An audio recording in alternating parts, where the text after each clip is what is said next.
Of all the staggeringly large numbers that characterize the Zenvo TS1 GT, the power output figure that rounds up to 1200 bhp, the 233 miles per hour top speed that's more aeronautic than automotive, it is, in the end, the list price that really grabs you. By charging £1,200,000 for its new hypercar, Zenvo is slotting itself into a corner of the fast car world where very good simply isn't good enough. As it is, the TS1 GT falls a long way short. The Zenvo ST1, as it was known back then, first started appearing on magazine covers almost a decade ago. The Danish company has been hanging around on the sidelines for a while now, but, having been acquired by a Russian billionaire a couple of years ago, it finally has the heavyweight backing it needs to bring a car to market.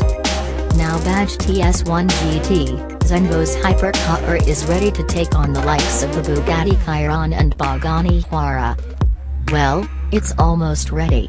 Bright as a solar flare, this lime green car is a pre-production prototype rather than the finished product.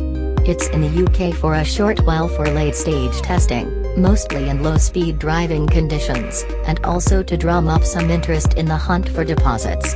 We'll have to excuse certain shortcomings for the time being, then. What we're searching for is potential. It either looks like it's been lifted straight out of an arcade game or as though Lockheed Martin has had its first crack at a performance car. I can't decide which. Either way, it's quite the thing to behold, with its gaping intakes and impossibly low glasshouse, but it's also cohesive and well-rounded. What's most impressive about the way the car looks is that you couldn't attribute it to any other supercar manufacturer. It isn't at all derivative. There's a flattened hexagon design theme on the outside that builds to a mad, six-sided frenzy within the cabin. There are hexagons everywhere you look, from the navigation screens around to the stitching in the seats, as though hexagons spread like a virus if left untreated. It isn't unattractive, actually, but Zenvo should have dropped the whole hexagon thing when it got to designing the steering wheel.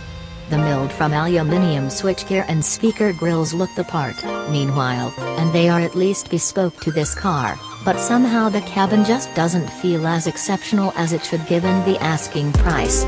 For £1.2 million, I want to be blown away. With 1163 bhp, 811 pounds-foot and a pair of superchargers, perhaps that's exactly what the engine will do. The 5.8-liter V8 is Zenvo's own design. Zenvo realized superchargers were easier to cool than exhaust-driven turbochargers.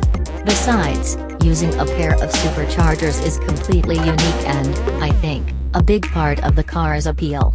The boost will be turned all the way up for production versions, but with the engineers focusing on drivability and low-speed manners for the time being, this engine has been wound down to a miserable 750 bhp. Let's hope we don't happen upon too many steep inclines. There are a number of transmission options including, believe it or not, a 6-speed manual. There's also a paddle shift gearbox with conventional synchromesh or, if you want the rawest experience and quickest shifts possible, a dog ring paddle shift transmission.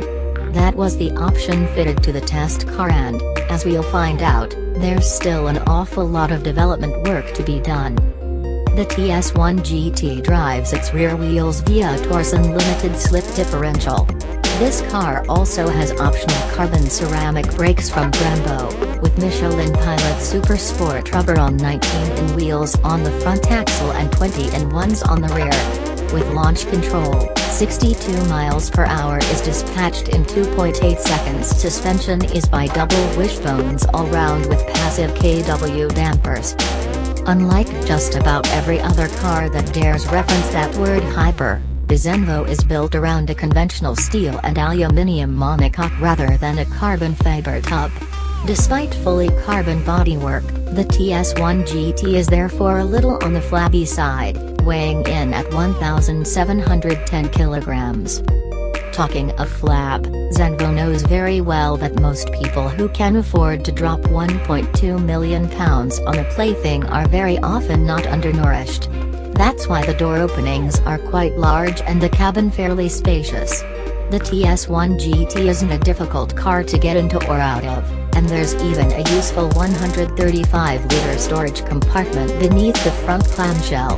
For now, the seats are set a little too high and you don't sink into them, which means you feel like you're perched up on a stool. Zenvo's marketing literature describes the car as a hyper GT.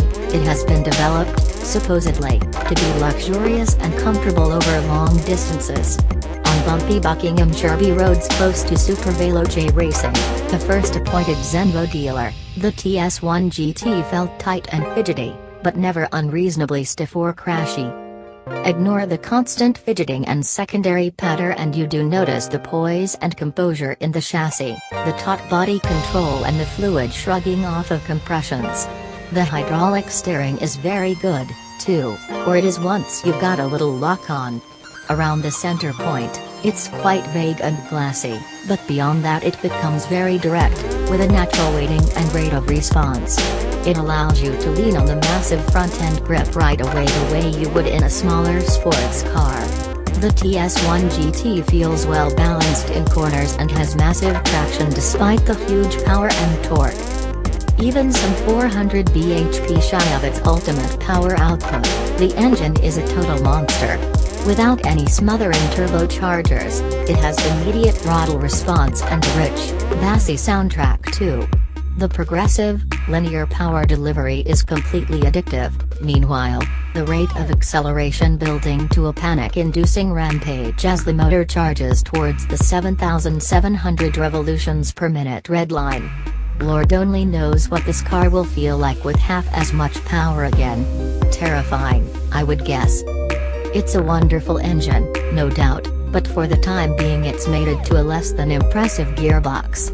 On a wide-open throttle in the upper reaches of the rev range, the shifts are quick and clean, but everywhere else they're lurchy and shunty. The ignition cut on half-throttle upshifts is so abrupt that pulling the right-hand pedal is like quickly jabbing the brake pedal.